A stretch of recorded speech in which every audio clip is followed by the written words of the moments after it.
সুভদ্রা রান্নাঘরে আমার সকল দর্শক বন্ধুকে জানাই স্বাগত। আমি শিউলি। আবার আমি একটা নতুন রান্না নিয়ে এসেছি। চলো দেখা যাক আজকে আমি তোমাদের কি রান্না করে দেখাই। নমস্কার, সুভদ্রা রান্নাঘরে আমার সকল দর্শক বন্ধুকে জানাই স্বাগত। আমি শিউলি। আজকে আমি কাঁচা আম নিয়ে এসেছি, তো কাঁচা আমের চাটনি করব। তো সেই রেসিপি তোমাদের দেখাবো আমি কিভাবে কাঁচা আমের চাটনি করছি। আমি খোসা শুদ্ধ এই চাটনিটা বানাবো। তো তোমরা চাইলে খোসা ফেলে দিয়েও বানাতে পারো। তো আমি এবার আমগুলোকে ধুয়ে নিয়েছি। এবার আমি আবার একবার কেটে জলের মধ্যে দিয়ে দেবো। আমি কিভাবে কেটে রেডি করছি তোমাদের দেখাচ্ছি। সব কাটা হয়ে গেছে, আমি লম্বা লম্বা করে খোসা সমেতই কেটে নিয়েছি এবং জলে ধুয়ে আবার জলের মধ্যে দিয়ে রেখেছি আঠাটা বেরিয়ে যাওয়ার জন্য। এবার আমি কড়াতে জল বসিয়ে দিয়েছি, আমগুলো একটু সিদ্ধ করে নেব। আমি জলের মধ্যে একটু লবণ দিয়ে দিচ্ছি আর জাস্ট 1 চিমটে হলুদ দিয়ে দিচ্ছি, দিয়ে একটু সিদ্ধ করে নেব। আমি চিনির রস বা শিরা বানাবার জন্য জল দিয়ে দিচ্ছি একটু। এবার আমি একটু চিনি দিয়ে দিচ্ছি। এবার এটা শিরাটা হয়ে যাবে চাটনির জন্য। চাটনিতে দেবো বলে একটু ভাজা মশলা করে নিচ্ছি। তোমার 5 ফোড়ন, ধনে জিরে আছে, মৌরি আছে, মেথি আর রাঁধুনি, এগুলো দিয়ে, আর শুকনো লঙ্কা দিয়েছি একটা, কালো জিরে, শুকনো খোলায় ভালো করে নেড়ে আমি এটাকে গুঁড়ো করে নেব। তেল দিচ্ছি, খুব বেশি তেল দিচ্ছি না, বেশি তেল লাগবে না চাটনিতে।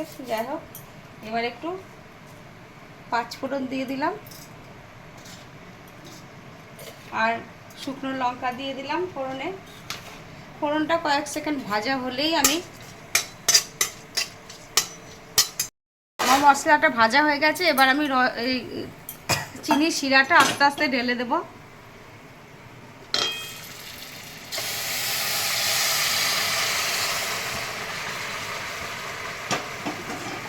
ছেড়ে দিচ্ছি। আমটা হালকা করে আমি সিদ্ধ করে রেখেছি।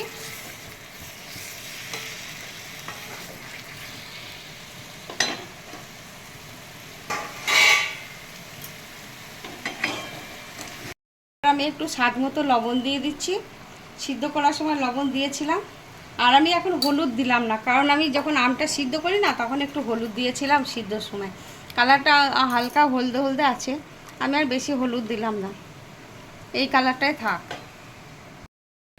আমার আমের চাটনিটা খুব সুন্দর ফুটছে, সিদ্ধ হয়ে গেছে, একদম প্রায় হয়েই এসছে, আঠা আঠাও হয়ে এসছে। ঝোলটা খুব একটা ঘন করব না, একটু ঝোল ঝোল থাকবে। আমের চাটনি একটু ঝোল ঝোল ভালো লাগে। নিয়েছি অল্প মশলা, সেজন্য আমি শিলের মধ্যেই গুঁড়ো করে নিয়েছি। এবার আমি একটু মশলা ছড়িয়ে দিচ্ছি। 5 ফোড়নটা ভাজা, 5 ফোড়নের মশলাটা, ভাজা মশলাটা ছড়িয়ে দিলাম। আমি কিছুক্ষণের মধ্যেই নামিয়ে নেব। আমার আমের চাটনি রেডি এবং সার্ভ করে দিয়েছি। আর একটু এই যে ভাজা মশলা ওপর থেকে আমি ছড়িয়ে দিচ্ছি। তোমরা ঠিক এইভাবে বানাবে এবং বানিয়ে খেয়ে দেখবে, খুব চট জলদি হয়ে যায়, কোনো ব্যাপার না রান্না করা।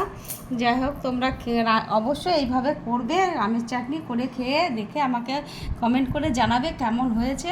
তোমরা সবাই ভালো থাকবে, সুস্থ থাকবে। সকলকে নমস্কার।